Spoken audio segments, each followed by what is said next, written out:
Rachel with Beautiful Journey Birth Services, and today I want to talk a little bit about having a formal written birth plan for your labor and delivery. Now, over the years as a doula, I have found that when I bring up birth plans with my clients, I usually get one of four responses. The first, they haven't really thought much about the details of their birth and what is most important to them. Now, on the flip side of that, the second response I get is my clients have thought about their birth in great detail. Sometimes they have 2, 3, 4-page birth plans, and the plans are very specific.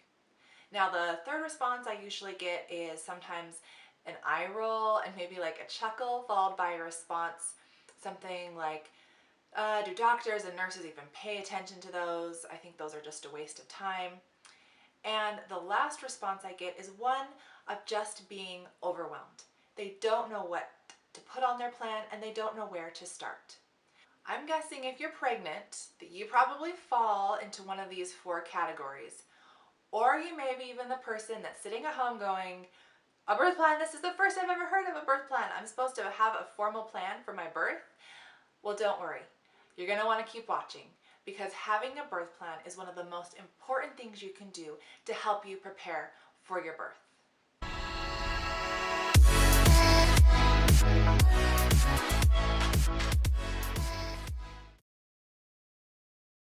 First, what is a birth plan? In a nutshell, a birth plan is a simple, clear, one-page statement of your preferences for labor and delivery. Of course, with that being said, it's important to remember that birth is unpredictable and it requires flexibility. And sometimes your plans are going to need to change a little and sometimes a lot. So this is one reason why I like to refer to a birth plan as maybe a wish list or a preference sheet instead. I tell my clients that birth can't necessarily be planned, but it definitely can be prepared for, and having a birth plan is one important way that you can do that. Okay, let me talk about that first response. My clients that say they haven't really taken the time to think about their birth, what it looks like, and what is most important to them. Now, with that said, think about other major events in your life. Maybe getting married, buying a new car, purchasing your first home, or maybe preparing for a marathon or a triathlon. How much time did you spend preparing for those? Probably a lot, right?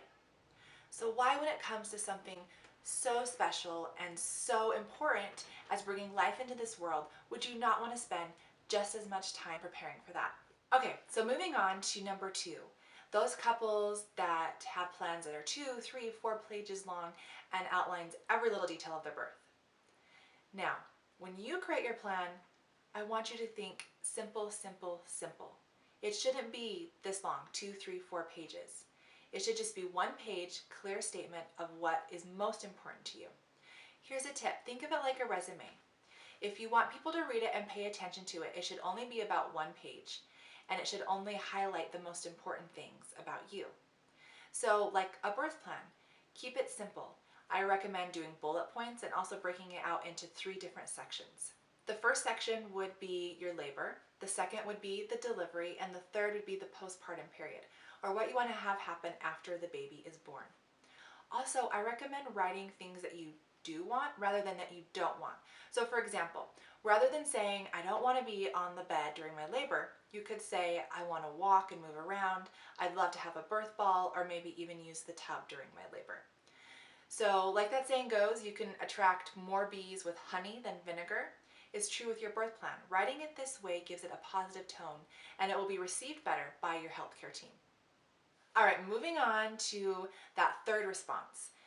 The couples that just think birth plans are a waste of time and they give me that eye roll. I find that with these clients, they usually had a birth plan with their first or second birth, and then for whatever reason, maybe unforeseen complications or an unsupportive care provider, the plan just kind of went out the window.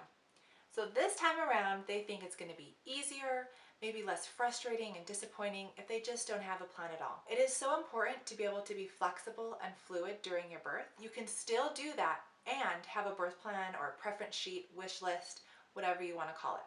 Also, remember, it is critical to find an OB or a midwife that you can trust and that you feel like is supportive of your wishes. If your care provider isn't taking your birth plan seriously and you feel like they're brushing your questions or concerns to the side, it's time to find a new care provider that is supportive. This will make the biggest difference in your birth experience. Okay, so that last response I get, one of being overwhelmed and not knowing where to start. Don't worry. I'm going to give you a few more tips to help make this process as easy and pain-free as possible. Now, the first thing you're going to want to do is research your options. If you don't know your options, you're not going to have any choices. So one great way to get educated about childbirth and the process and what that looks like is to take a childbirth education class. And I highly recommend and encourage you to do that if you can. Now, for whatever reason you can't make a class work, there are still some great books and online resources that you can refer to help you build your birth plan. Now, a few resources that I would encourage you to look through would be Lamaze International, Evidence-Based Birth, and Childbirth Connection. And these are all online resources and a great place to start. So once you've done your research and you kind of have a better understanding of what birth looks like and what it can look like, it's time to really, really think about it. I want you to visualize it, picture it. What does it look like to you? What does it feel like to you? What do you want this experience to encompass? And then you and your partner, each separately, take time and write down the 10 most important things to you, the 10 things that you want to have happen at this birth. And then come together and compare your list. Look at the similarities, look at the differences, and use each of your list to create your master birth plan. Now that you've created your plan, it's important that you share this with your care provider. So don't tuck it away somewhere. I want you to schedule a time when you can go and discuss this with your OB or your midwife. I suggest calling ahead and letting them know that you plan to do this so that they can schedule a little extra time to review your questions and concerns and your birth plan. I also encourage you and your partner to go together if you can. It is a great way to help everyone be on the same page and make sure that all questions and concerns are addressed.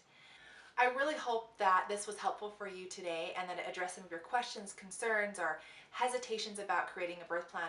Of course, if you have any additional questions, let me know in the comments below. And now you guys, it's time for you to go and create your birth plan. Thanks so much for watching, and I will see you next time.